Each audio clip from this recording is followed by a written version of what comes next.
안녕하세요, 가꾸레 덕천입니다.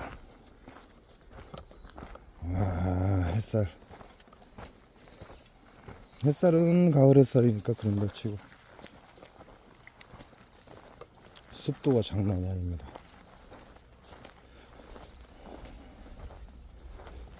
습이 너무 강하다 보니까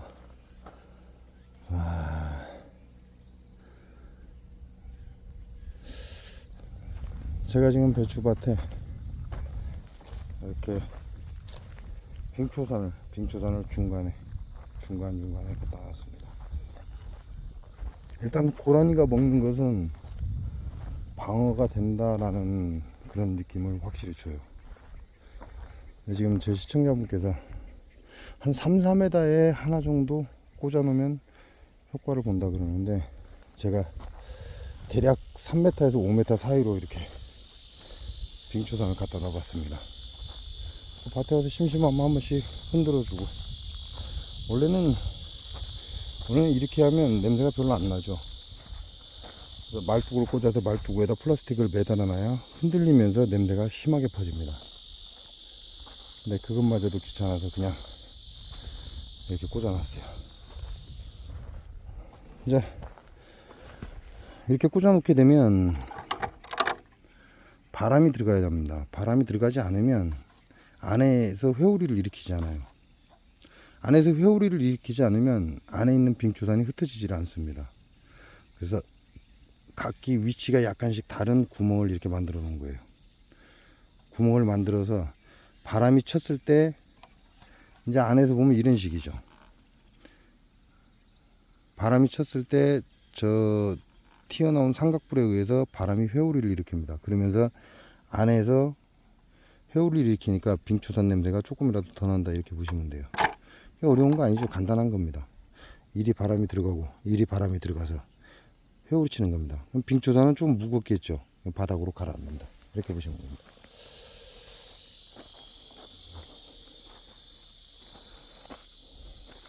자, 여기도 보면 지금 이게 무잎벌레라고 하는데 정확히는 저도 모르겠어요. 진짜 끝내줍니다. 잘 이겨다녀요. 어린 싹을 굉장히 잘 갉아먹습니다. 정말 승질날 정도로 잘 갉아먹어요. 제가 요걸 약 하루에 최고 4번 5번까지 제가 요걸 잡아봤어요. 근데 필요가 없더라. 아무리 잡아도 어떤 사람 벼룩벌레라고 하는데 이 벼룩벌레가 아니에요. 아무리 잡아도 끝이 없어요.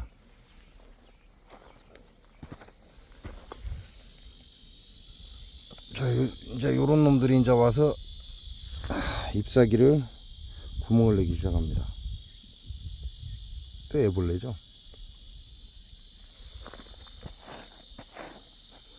그래서 보면 배추가 성한 게 없어요. 이놈은 햇빛을 피해서 안쪽으로 들어왔네요. 같은 놈이에요. 정말 구멍을 자잘하게 실그물을 만드는, 배추 이파리 실그물을 만드는. 이쪽은 그나마 좀 낫죠. 자, 저 밑에 쪽으로 가면 갈수록 심합니다.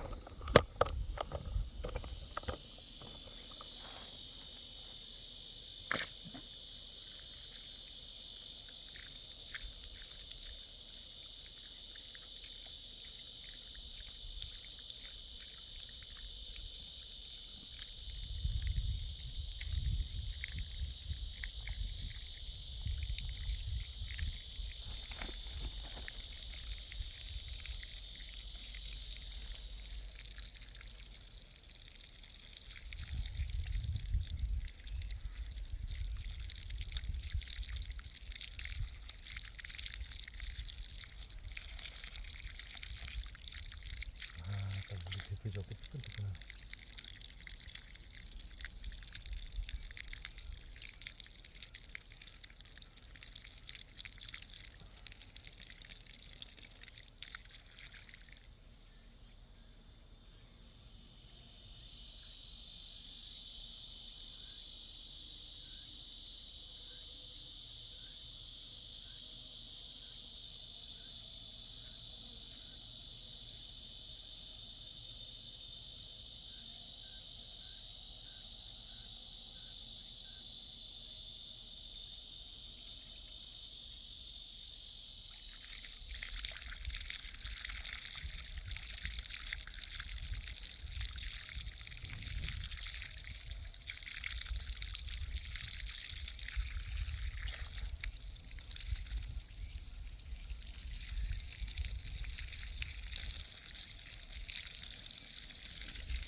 이게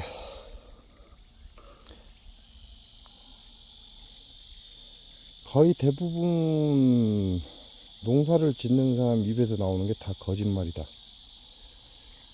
양이 적어서 그렇다. 벌레가 먹을 것도 좀 주고, 벌레 뜯어먹을 만큼 뜯어먹고 나면 내가 먹을 게 남을 것이다. 이런 개소리를 하는 늙은이도 있었습니다. 네, 거짓말입니다.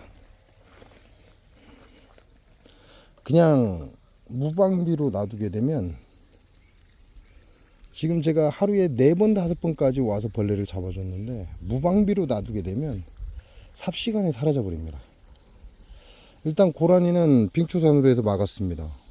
빙추산을 놓고 난 뒤부터는 안 들어옵니다.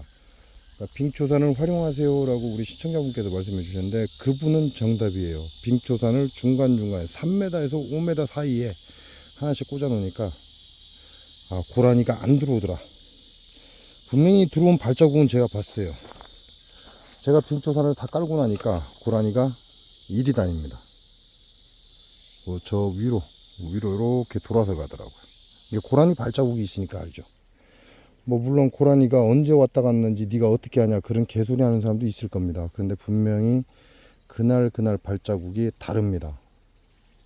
생존을 할 줄 모르는 것에 대한 헛소리고, 생존을 할 줄 아는 사람은 그냥 발자국만 봐도 언제 지나갔는지 대충 예상이 가능하다, 이렇게 보시면 돼요. 자, 그래서 빙초산이 고라니를 쫓는데 효과적이다라는 건 증명이 됐다고 보시면 됩니다. 왜? 그 뒤로 배추를 뜯어먹은 곳이 없습니다. 그러니까 고라니는 피할 수 있다, 이렇게 보시면 되죠. 물론 어린 배추를 좋아하고 웬만큼 큰 배추는 안 건드린다 그러면 저도 할 말은 없어요. 그렇게 얘기를 한다면 할 말은 없습니다. 그러나 고라니가 빙초산을 싫어하더라, 이거는 맞는 것 같습니다. 자, 무잎벌레라고 제가 찾아보니까 그 무당벌레처럼 아주 깨알만한 게 무잎벌레다라고 나오는데, 요놈은 제가 아무리 잡아도 끝이 없습니다. 아침에 잡으면 점심때 와보면 또 들어와 있고, 점심때 잡고 나면 저녁때 또 들어와 있고. 자, 요 무잎벌레라는 이놈을 해결하기 위해서 하루에 3~4번씩도 와서 벌레를 잡습니다. 야네들이 끊어지지도 않았는데, 그 다음부터는 우리가 말하는 청벌레가 딱 들어오면서 완전히 작살이 나버립니다. 배추 이파리가 남아나지를 않아요. 제가 코를 나가면서 약 3~4일 아예 들어오지를 못했습니다. 들어오긴 해도 벌레를 잡을 수 있는 그만한 기력이 남아있지도 않고, 그러다 보니까 아주 초토화를 만들어버립니다. 근데 이 청벌레가 다가 아니에요. 이 청벌레를 해결하고 나니까 이제는 우리가 말하는 생장점이라고 합니다. 이 안에 보면 약간 썩은 듯한 그런 느낌을 가지게 할 거예요. 근데 이게, 자, 지금 보이죠?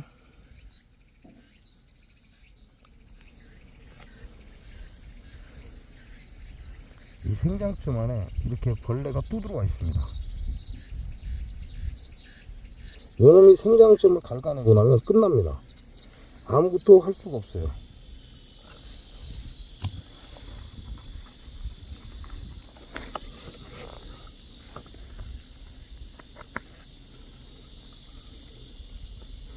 청벌레를 잡는다고 쫓아다니다 보니까 어느 순간 중앙에 썩어가더라.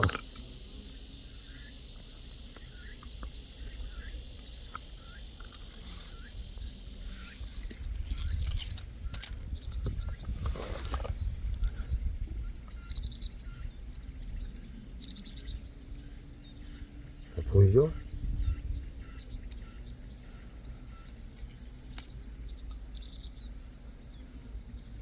아주 작습니다. 지금 제가 확대를 해서 그렇지 아주 작아요. 요 벌레가 생장점을 다 파헤칩니다. 그러니까 요건 내가 아는 순간 끝난 거예요. 이 배추는 안에 보면 썩은 듯이 썩은 듯이 다 갉아먹었죠. 가운데 중심이 생장점입니다.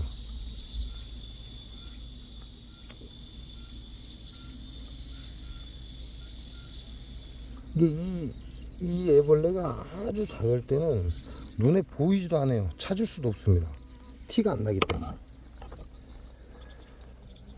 요 놈을 해결하고 나니까 찾아다니다 보니까 이제는 송충이들이 판을 치죠.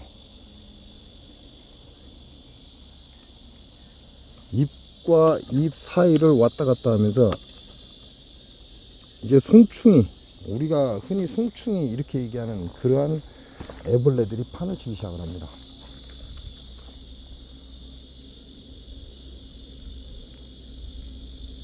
결국은 무농약 배추 없지 않냐, 저는 이 생각을 해봐요. 물론 이제 가정집에서 뭐 30포기 50포기 이제 식구들이 김장을 담기 위해서 만들 수는 있을 것 같아요. 근데 그냥 편안히 앉아서 만들 수는 없다. 정말 징그러울 정도로다. 근데 그렇다면 판매용은 무농약이 존재할까요? 단 하나도 존재할 수 없다라는 게 결론입니다. 지금 무를 심은 지 20일에 심었다고 해도, 배추를 심은 지 20일에 심었다고 해도 10일, 현재 오늘 날짜가 9월 9일입니다. 그렇게 따지면 20일도 채 되지 않았어요. 20일도 채 되지도 않았는데 먹을 수 있는 게 없습니다. 전부 다 구멍이 안 난 게 없고, 심한 것들은 아예 뼈다귀만 남았습니다. 자, 요와 같은 경우는 뼈다귀만 남았죠. 다 갉아먹고 크지도 못하고 뼈다귀만 남았습니다.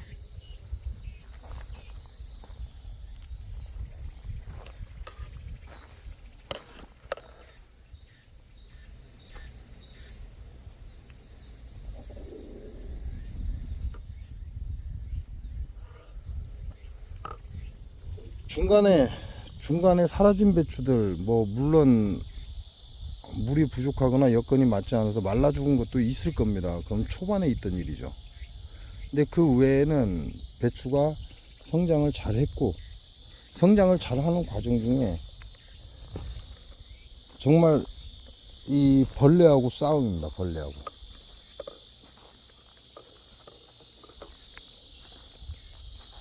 예전에 저희 동기 중에 한 명이요, 김치를 절대 안 먹어요.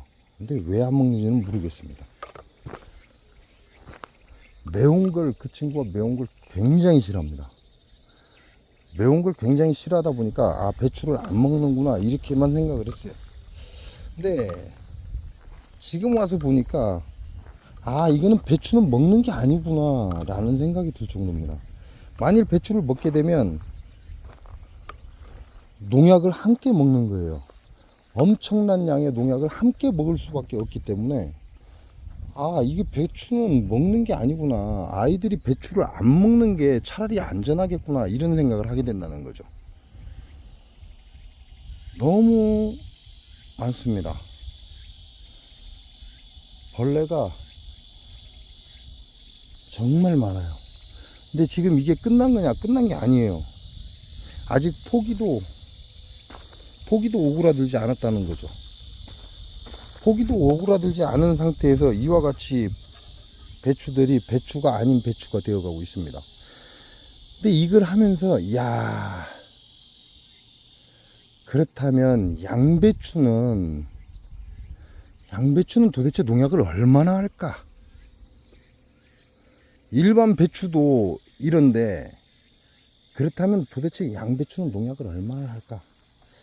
자, 강원도에서 한 분이 이렇게 얘기를 했어요. 양배추에는 가루 농약을 안에다 퍼 넣는다. 그 이유가, 그렇지 않으면 양배추가 오그라들었을 때 전혀 먹을 수 없다라고 얘기를 했습니다. 물론 이 지구상에는 오온과 육기가 존재를 합니다. 그래서 거름풍이 많을 때는 이렇게 송충이과 같은 게 엄청나게 번식을 해요. 그래서 한 해가 이러한 결과를 가져온다면 다음에는 좀 나을 수는 있습니다.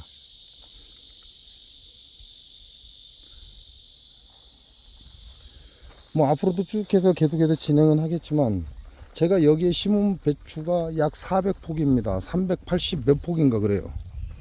약 400포기의 배추를 심었는데, 그런다고 해서 제가 손 놓고 방치를 한 거냐? 방치를 하지 않았습니다. 손 놓고 방치한 적이 없어요.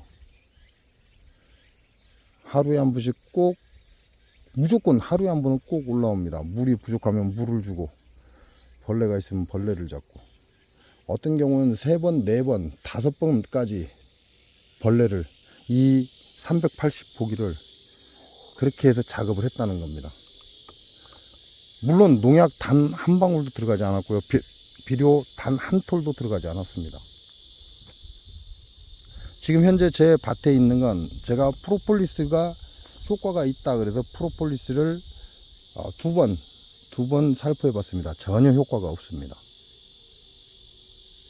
소주가 효과가 있다 그래서 제가 담금주를 뿌려봤어요. 전혀 효과가 없습니다. 유일하게 고라니를 피할 수 있는 빙초산, 저거 외에는 그 외에 어떤 것도 효과가 없다는 겁니다. 일반 배추가 이와 같이 벌레를 잡으면서 끝나는 상황인데, 과연 양배추의 농약은 얼마나 들어가 있을까? 일반 배추보다 그 달디단 양배추에, 그거는 포기가 오그라들게 돼 있죠. 그 안에 가루 농약을 넣어놓지 않으면 나중에 원형만 있고 속은 텅 비어 있다라는 얘기가 있습니다. 근데 이게 진짜 사실이라는 얘기가 돼버리는 거죠. 양배추보다 맛이 덜한 이 일반 배추도 이 벌레와의 전쟁에서 이겨낼 수가 없는데, 과연 양배추는 얼마나 많은 농약, 얼마나 독한 농약을 그 안에 퍼 넣어야만 우리 식탁에 올라올 수 있을까? 이런 생각을 안 가질 수가 없잖아요. 더 지켜보겠습니다. 이게 과연 김장을 할 수 있는 배추로 자라날 수 있을지는 모르겠습니다. 거의 가망성이 없다라는 생각만 들 뿐이고, 가면 갈수록 이거는 먹는 게 아니구나. 김치를 먹는다는 건 농약을 양념으로써 김치에 버무려서 먹는 것과 같구나라는 생각을 더 해가게 됩니다. 이와 같은 농약들이 여러분의 아이들의 몸 안에 내분비에 문제를 일으키는 겁니다. 내분비에 문제를 일으키고, 그리고 그 아이들이 임신을 할 수 없는 상황을 만들어 간다는 거죠.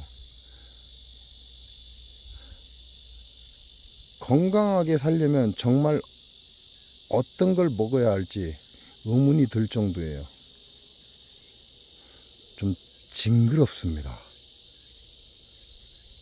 이 배추 400포기 이거 단 하나 가지고 정말 징그럽다라는 그런 생각을 할 정도로 잡아도 벌레가 끝이 없더라. 그렇다면 도대체 여기다 농약을 얼마나 퍼부야만 우리가 김장김치로 먹을 수 있을까요? 그렇다면 양배추는 도대체 농약을, 그 독한 가루 농약을 얼마나 쳐넣었을까? 얼마나 쳐넣어야만 우리 식탁에 올라올 수 있을까요?